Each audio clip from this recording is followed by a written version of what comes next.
Several months ago, I was invited to speak by the Clark chapter of UNICO, a local Italian-American organization, about the role of Italy during the Holocaust. I accepted the invitation with some reservation because I frankly was not very familiar with the existing record. My inquiries led me to a conclusion that not only surprised me, but greatly reassured me that our presentation could be very positive, because the record I found has elements that are truly inspiring. These circumstances made me feel that this is a story that deserves, if not demands, to be told. Our guest for this presentation is a person who was also invited to share in the Clark UNICO program with me. He has long been active in Holocaust education and brings some unique personal experiences that will be very meaningful. Our program is entitled Italian Response to the Holocaust. Our guest is Dr. John Farinella, former superintendent of the Clark Public Schools. Dr. Farinella, welcome to Judaism Today. Thank you, Jack. I know you know where I'm coming from on this and why it's so important to me, and it's really a delight to have you here. But let's begin. Could you give me some idea of how you would describe the Italian response to the Holocaust? What was, in very brief, top-level terms? Very briefly, the Italian response to the Holocaust was one to be expected from a people who are humane in their outlook on life, who have respect for their neighbor, and really have at heart the finer things in life, and not hatred or discrimination in a manner which is hard to describe. And their response was one of neighborliness, concern over your friend, concern about people whom you have known all your lifetime and have respected and cared for, and in turn they have reciprocated and cared for you. Therefore, that they came to the aid and assistance of the Jews in Italy was not surprising at all. I think it's surprising to the whole world that they did as much as they did, and it is time for us to let people know that this did happen. I think it's one of the best-kept secrets of World War II, frankly, because I was shocked when I read some of the things that I read. I was really surprised. We could go back to early history. As an example, just very briefly, one fact that I picked up was that the Italian Jewish community is the oldest Jewish community in the world with a continuous existence. So it goes back to several hundred years before Jesus, actually, its presence in Italy. So, but you know, we don't want to spend too much time on the broad history, but I would like to pick up in the latter part of the 19th century, where you had the unification of Italy. How did the Jewish community fare in that process, in that change, and what did it mean to them? With the unification of Italy, some very important things were happening. Of course, you had Garibaldi and Victor Emmanuel coming together with Cavour and all the political and military considerations of the time. But once the unification was completed in 1870, the House of Savoy, that had been very particular about the Jewish situation, literally emancipated the Jews by giving them equal political and civil rights. And from that point on, the Jew became a member of Italian society in every regard imaginable. And they became a part of everyday living. They went their way with, you know, practicing their religion and maintaining their ethnic values, and at the same time living with their neighbors who were mostly Catholic, and living in peace and a kind of symbiotic relationship where one hand washed the other and they kept themselves happy and viable. So the Jews did very well once the unification had occurred in Italy, and did continue right on to the time of Mussolini in that regard. I think there's a lot that people don't know about Mussolini's earlier days with regard to the Jewish community. Could you give us an idea of where did Mussolini fit in with the Jewish community in his early days? That's a rather unique situation where literally the Jews marched with Mussolini on Rome, and there were 250 of them who were black-shirted fascists at the time, and supported him in every way possible. Although the word fascist didn't have the connotation that it had later. Acquired later. Okay. And actually until 16 years later, until 1938, the Jews were as much of the fascist movement as anybody could imagine. In fact, there were 5,000 Jews who were members of the fascist party out of 47,000. So that they had a very good representation insofar as Mussolini and his government was concerned. And it wasn't until 1938 that Mussolini came up with his racial laws that took away all rights from the Jews. However, those laws were not enforced in the same manner in which they were enforced in Germany. And strategically, I think this was a move on the part of Mussolini to ingratiate himself with Hitler and strengthening the bond between Germany and Italy. I picked up a story that Mussolini actually in his early days supported Zionism, that he actually was sympathetic to the Zionist cause for the Jewish community in his very early days. That is very true. And in fact, for him, Zionism was not an issue at all. It was not a political issue whatsoever. And as long as they supported him and his cause, he was all for them.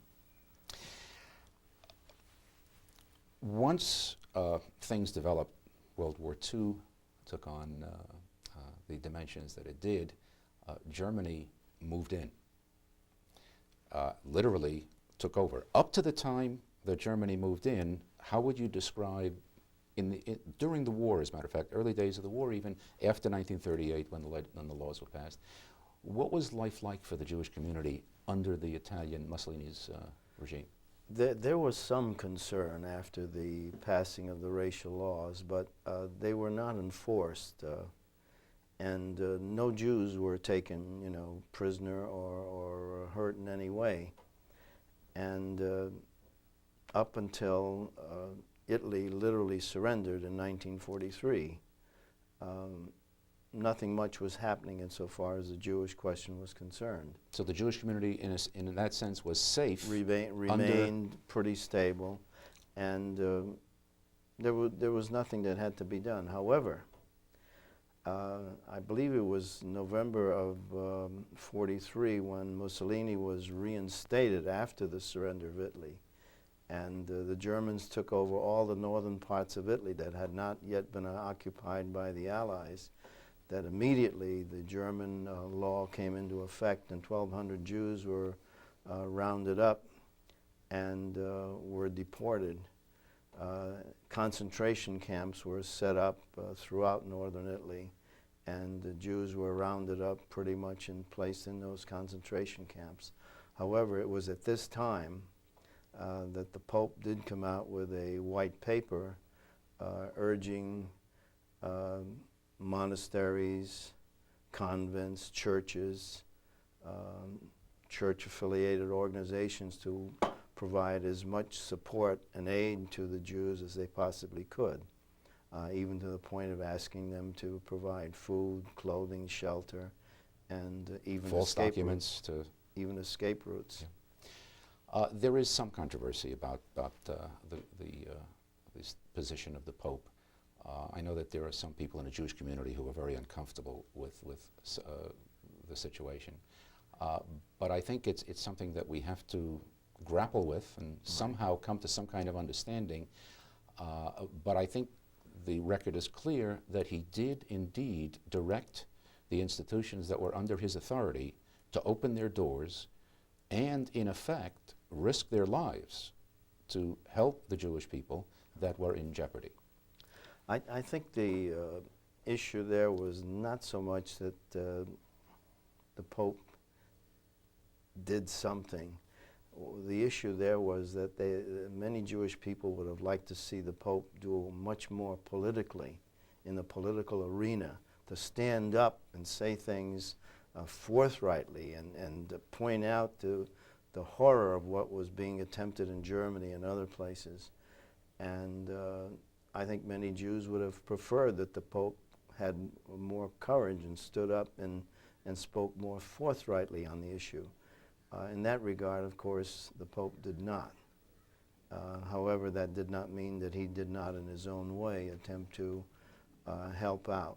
And it's not difficult to understand that the Pope's position was a pretty precarious one. He was in the middle of everything. And here is a government that has sanctioned the Vatican as an independent state. How do you speak against that government? On the other side, you have the endangering of Catholics in Germany, where Hitler had declared that the church was to be done away with, literally. So it's a difficult one to explain to a Jew why the Pope did not stand up and speak. I think this is something we still have to explore and try to come to some kind of, just got to grapple with it. Right. This is what life is, unfortunately. Oh, so what actually happened to the condition of the Jewish community once the Germans occupied what was left of Italy under their power? Of course, once the Germans had occupied northern Italy, the position of the Jew was very precarious. And people were simply going to convents and churches and asking for refuge.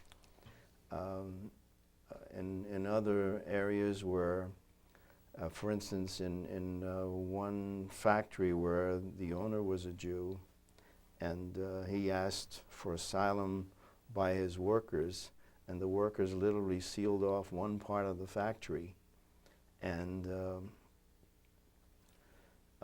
kept him there for 14 months in safety until he could be freed eventually. I'd like to just read some notes with regard to one of the examples in the town of Assisi.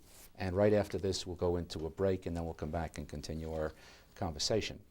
In the town of Assisi, noted for its shrines and institutions devoted to the memory of St. Francis, founder of the Franciscan order, Monsignor Giuseppe Placido Niccolini, the Bishop of Assisi, instructed Father Rufino Nicacci to make provisions for some 200 Jews who had arrived from Trieste.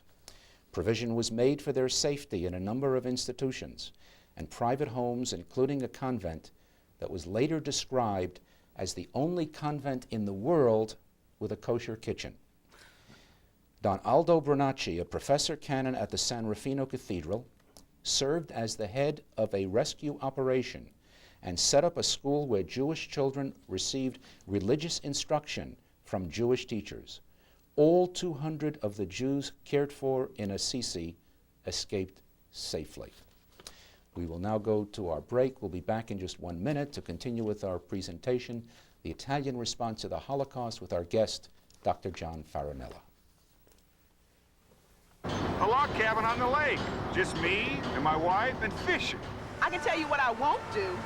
Won't just curl up and vegetate. Do something I've wanted to do since college. Go back to college. Eating un crucero. Alaska. Secure your retirement plans with U.S. savings bonds. When you think of retirement, you think no more boss, no more responsibilities, but it also means no more paycheck. So where will the money come from? I have a pension plan where I work, but will I still be working there 20 years from now? Start saving for retirement now with U.S. savings bonds. They're the easy way to save. They're the safe way to invest in your future. Get details where you work or bank, or write U.S. Savings Bonds, Department of the Treasury, Washington, D.C. 20226. Look, you work too hard not to reward yourself when you retire. Take stock in America. U.S. Savings Bonds. Welcome back to our Judaism Today presentation, Italian Response to the Holocaust, with our guest, Dr. John Farinella. As we did on our way out to the break, we read one brief story. I'd like to read another story, which is but slightly different vein. This is more of an individual. Teresa and Pietro Giovannucci lived in a small two-room house in which they operated a bakery for the village of Riano Flaminio. She had worked for 16 years at the home of a Rabbi Marco Vivanti in Rome and had become very attached to the family. Visiting them often, one time, September 30th, 1943, which is the time of the German occupation, she went to visit with them and found their apartment empty. Rabbi Vivanti had decided it was time to go into hiding and sought refuge in a wine and oil shop. After searching, Teresa found them and took them, and this was 8 people, to her home in Riano. Even though Teresa was 6 months pregnant, she offered the elderly rabbi and his wife her bed, and she and her husband slept on the floor. Everyone in Riano knew their guests were Jews, and ultimately someone betrayed them to the Germans. The Allies liberated Riano on June 6, 1944. The papers left by the Germans indicated they had intended to raid Teresa and Pietro's home on June 10th with plans to execute them. We've given 2 stories, and there are many, many others, and if we had more time, we would give more, but it just gives an idea of some of the stories that really demand to be told, because I don't think enough information is really given out about this. How did you get involved in Holocaust education? One day I got a call from the county superintendent of schools, and he asked me if I wouldn't join him for a meeting in Westfield, in a home in Westfield. And don't say no to the county superintendent, so I went along with him as his friend and guest. And at the meeting were the State Commissioner of Education, the Mayor of Plainfield, several of our senators and representatives, clergymen, people like myself from the educational field. And we sat there, and the commissioner was talking about Holocaust education. Is there anybody teaching Holocaust education in the schools of the state of New Jersey? And of course the answer at that time was almost no. At that time there were only 2 young men in the state that were actually teaching something about the Holocaust. One was Ed Reynolds in Teaneck, and the other was Rich Flame in Vineland. And both of them had collaborated on a curriculum for the high school. And that was the only activity in the state of New Jersey at the time. The question was asked, can you find anything in an encyclopedia? And thinking back to the Encyclopedia Britannica, at that time there was only, I think, 1 paragraph on the Holocaust at that time in the Encyclopedia Britannica. 2 years later, Governor Kane set up an advisory committee on Holocaust education, and I was one of the people called to serve on that committee. And we met at Kane College. Our initial meeting was there to determine what was to be done. Paul Winkler became the leading person of the advisory committee, and we met from time to time to discuss developing a curriculum, setting up demonstration sites. And in the last 15 years, we've developed about 13 demonstration sites throughout the state.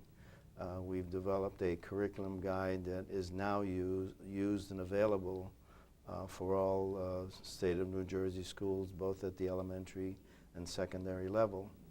And I went along with them from the time it was an advisory committee to the time it became a commission.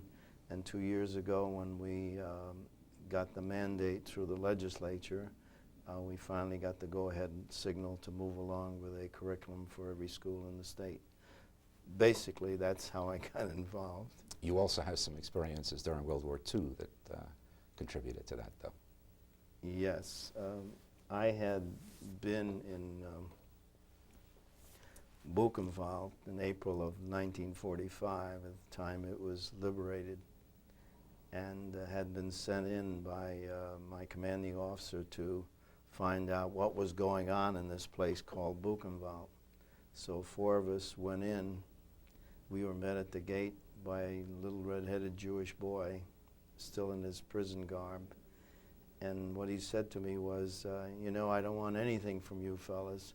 All I want is that you never forget what you see here. And of course, he took us through the crematorium, he took us through the gas chamber, the hospital, the places where they lived and so forth, and described the kinds of horrors that they had lived through. And I told the story, and I've told it a number of times. And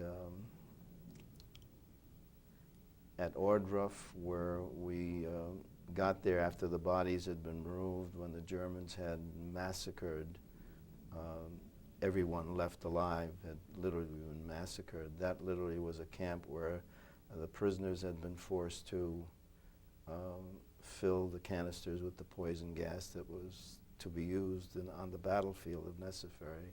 And some of it, of course, was used in the horror camps. How does a sensitive human being deal with this? When you see this? You don't. How do you? You don't deal with it. You turn it off. I walked out of that camp, and I never turned back after that. I would not recall one of the things that I saw or heard. And in fact, when I came home, I never talked about it until that day in Westfield, when we came together with the Commissioner of Education. It's something you don't want to think about. It's something that is too horrible to bring to mind at any point in time.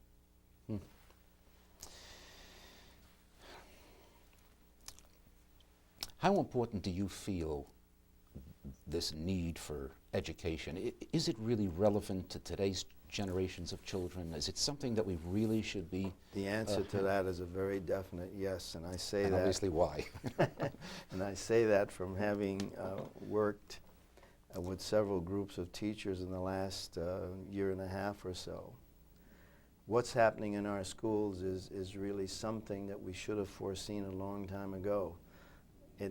Our schools have now become multicultural, and it is a job to get all these different ethnic groups to live together, respect each other, and know what to do with each other. And teachers are very much concerned about that. Are They're things deeply worse than they used to be? I wouldn't know how to qualify that, but I know that it is more important now than it used to be to get different looking kids to respect a different looking kid. And teachers sense this. They sense this very definitely. And they are very much concerned about it. Now, through the teaching of the Holocaust, you can get at this concept that because somebody is different from you, that he is not as good as you are. That he has a different religion from you, that he's not as good as you are. He's equal to you. That he speaks a different language maybe as a primary language does not make him any less a person. That you live in the same world. You've got to take that world and make it work for you, and make it a place in which you can enjoy life and be happy with one another. And teachers are very much concerned with this, so much concerned that they are willing to meet without the edict of, let's say, the chief administrator, pay their own way, buy their own meals, and give of their own time. That's how important it is. In the very little time we have left, what would you describe as the lesson we could learn from specifically the Italian response to the Holocaust? I think the Italians really taught us a tremendous lesson that good people somehow can prevail. And that if you believe that your friend and neighbor is your friend and neighbor, it is your job to take care of your friend and neighbor. And they did lay that lesson out time and time again at the risk of their own lives. And I think that we can all learn and take heart from the fact that people can be good to one another and can really put themselves out to protect each other. One of the things that a very common response to the traumatic circumstances that existed at the time was, you know, what could we do? The power that the Nazis had was so overwhelming. How could we stand up to them? And I have to say that when you read about some of these stories of what individuals did, about what human beings did, and some were big and some were small, when they were able to stand up to the Nazis and do some of these, I have to describe as inspiring things, what they do is they answer that question of, yes, there are things we can do, even in the presence of overwhelming power. Absolutely. And I thank you so much for coming down. I know it's a little bit out of your way, but I appreciate your coming down to help us with this subject. And I would really encourage people to go. There are a number of books available on the Italian story with regard to the Holocaust, and I would encourage people to go and find out what that record is, because I think they will be surprised what they find. I would agree. I think it would be an inspiring story. Thank you so much for coming down.